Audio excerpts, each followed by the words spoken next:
Adam and Eve become sinners by a historical act. The principal effects of sin are alienation from God, from others, from oneself, and from creation. They emerge almost at once. Alienation from God lead Adam and Eve to fear and flee from him. Alienation from each other and themselves shows in their shame, awareness of nakedness, and blame-shifting. Adam acts out all three alienations at once when, in response to God's questions, he excuses himself by blaming both Eve and God for his sin. "The woman you put here with me, she gave me some fruit." 3:12. The sentence God pronounces upon sin includes grace, 3:15, and suggests that he retains sovereign control over his creation even in its rebellion. But it also establishes our alienation from nature in the curse upon childbearing, work, and creation itself, 3:14-19. After the curse, God graciously clothes the first couple, but he also expels them from the garden, 3:21-24. He graciously permits them to reproduce, but death enters human experience a short time later, Genesis 4:1, Genesis 4:8, 5:31. These events prove the vanity and futility of sin. Adam and Eve seek new freedoms and dignity, but sin robs them of what they have. Seeking advantage, they experience great losses.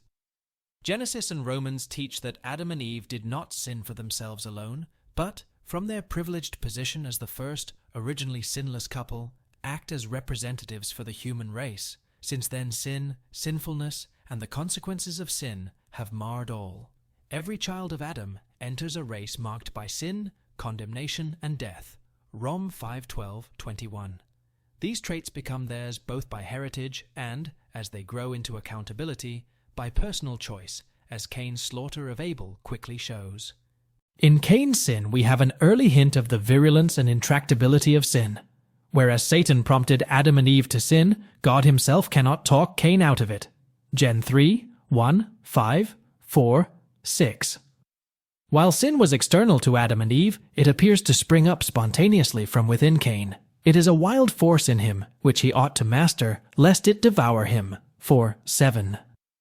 Sin is also becoming more aggravated. It is premeditated, it begins in the setting of worship, and it directly harms a brother who deserves love. After his sin, far from manifesting guilt or remorse, Cain confesses nothing, refuses to repent, and chides God for the harshness of his punishments. 4:5-14. Cain's sin and impenitence foreshadow much of the future course of sin, both within and without the Bible. Genesis 4:11 traces the development of sin. It becomes proud and deliberate, 4:23-24. Yet the line of Cain, the line of sinners, remains human and fulfills the mandate to fill and subdue the earth. Indeed, perhaps Cain's line does better in the cultural arena, although those who make bronze and iron tools also fashion weapons. Eventually, sin so pervades the world that every inclination of the thoughts of the human heart is only evil all the time. Gen 6:5-8-21. Consequently, the Lord purges the earth of evil through the flood. When sin threatens to reassert itself in both direct disobedience and idolatry, God reveals his new intention to restrain sin by confusing human language at Babel. Better that humanity be divided than that it stand together in rebellion against God. Genesis 12:50 illustrates that sin plagues even the people of God, as members of the covenant family manipulate, betray, lie to, and deceive one another. The history Moses recounts also shows that punishment naturally follows, or is built into iniquity. Scheming Rebekah never sees her favorite son again. Jacob tastes the bitterness of deceit through Laban. Jacob's sons suffer for their sin against Joseph. As Proverbs 5:22 says, "The evil deeds of a wicked man ensnare him, the cords of his sin hold him fast."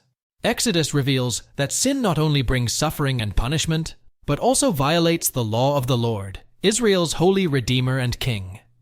At Sinai, Israel learned that sin is transgression of God's law. It is behavior that trespasses onto forbidden territory. Rom 4:15. The law also labels sin and unmasks it. One can sin without knowing it, but the law makes such ignorance less common. The Mosaic law emphasizes the external character of sin, but the laws that command Israel to love God and forbid it to worship idols or covet, show that sin is internal too. Paradoxically, the law sometimes prompts sin, Paul says, Rom 7:13. Upon seeing that something is forbidden, desire to do it rises up. This perverse reaction reminds us that the root of sin is sinfulness and rebellion against God, Rom 7:25. The sacrifices and rituals for cleansing listed in the Pentateuch remind us of the gravity of sin.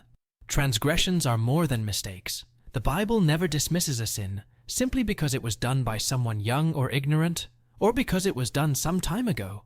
Sin pollutes the sinner, and the law requires that the pollution be removed. One chief motive of the penal code is to remove evil from the land. Deut 13:5, quoted in 1 Cor 5:13. Sin also offends God, and the law requires atonement through sacrifices, in many of which a victim gives its life blood for an atonement. The biblical terminology of sin. The vast terminology, within its biblical contexts, suggests that sin has three aspects: disobedience to or breach of law, violation of relationships with people, and rebellion against God, which is the most basic concept. Risking oversimplification, among the most common Hebrew terms, hatat avje, means a missing of a standard, mark, or goal. Pisa, qtfp, means the breach of a relationship or rebellion. Awon, means perverseness. Segaga, shegi, signifies error or mistake. Risa, hagidi, means godlessness, injustice, and wickedness.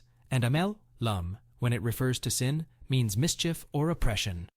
The most common Greek term is hamartia, ajmartiva, a word often personified in the New Testament, and signifying offenses against laws, people, or God. Paraptoma, paraftuma, is another general term for offenses or lapses. Adikia, ajdikiva, is a more narrow and legal word describing unrighteousness and unjust deeds. Parabasis, parabasi, signifies trespass or transgression of law. Asebeia, ajsevbeia means godlessness or impiety, and anomia, ajnomiva, means lawlessness. The Bible typically describes sin negatively. It is lawlessness, disobedience, impiety, unbelief, distrust, darkness as opposed to light, a falling away as opposed to standing firm, weakness, not strength. It is unrighteousness, faithlessness. The biblical theology of sin. The historical and prophetic books of the Old Testament illustrate the character of sin under these terms. From Judges to Kings, we see that Israel forsook the Lord who had brought them out of Egypt and established a covenant with them. They followed and worshipped the gods of the nations around them. Judges 2:10-13. Sometimes they served the Baals with singleness of purpose, filling Jerusalem with idols, and lawlessness reigned. Ahab, Ahaz, and Manasseh. The sin of human sacrifice followed in the reigns of such kings. 2 Kings 21:6. The existence of human sacrifice underscores the depth and gravity of sin. People can become so perverted, so self-deceived, that they perform the most unnatural and heartless crimes, thinking them to be worship. Isaiah rightly says they call evil good and good evil. 5:20. Later, the Pharisees, utterly sincere, yet hypocritical because self-deceived, would revive this sin by killing not their children, but their Maker, and calling it an act of service to God. Many kings compounded their sin by rejecting and sometimes persecuting the prophets who pressed God's covenantal claims.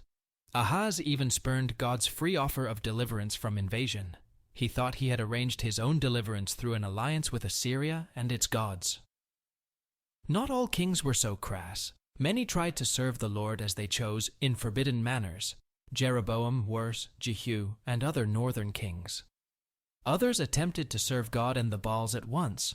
Solomon, the final kings of Judah, and many northern kings.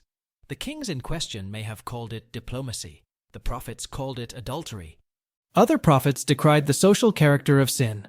They sell the righteous for silver, and the needy for a pair of sandals. They trample on the heads of the poor as upon the dust of the ground, and deny justice to the oppressed. Amos 2:6-7. If sin is lack of love for God, it is also hate or indifference toward fellow humans.